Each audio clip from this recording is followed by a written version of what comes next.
the Insurance Brokers Podcast Bite Size. Here we share the best bits from all of our interviewees on the Insurance Brokers Podcast. I think it can feel really daunting. It can feel overwhelming, I think, to post on LinkedIn if you've not done it before. And I get that. I totally understand that. I think what you say is absolutely spot on. There's a lot of content that's very similar from being put out by insurers, insurance brokers, large broker firms, which also presents an opportunity, I think, to do something slightly different.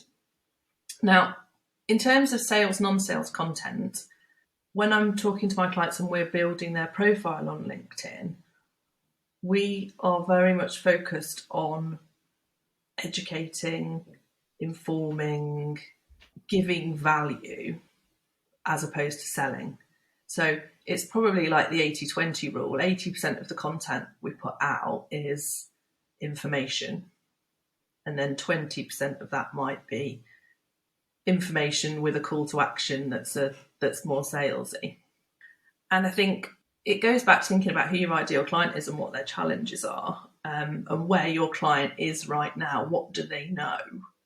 So it can vary between they don't know very much about insurance at all. So we might start with a content plan that explains different types of insurance.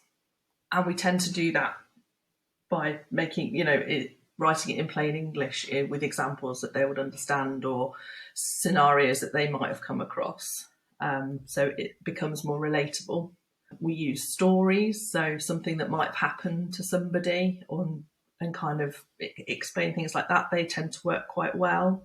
And we would kind of build into the plan anything that might be regulatory. So not necessarily insurance regulatory, but there's the new Building Safety Act. There's been recent changes on commercial buildings, energy efficiency ratings and things like that. So kind of general useful information that their audience might need to know. Because you're building this you're trying to build a reputation as being, as delivering value, as being, knowledgeable, experienced, trustworthy. You're kind of giving all that value to your clients. If you've enjoyed this, please leave a comment and don't forget to subscribe.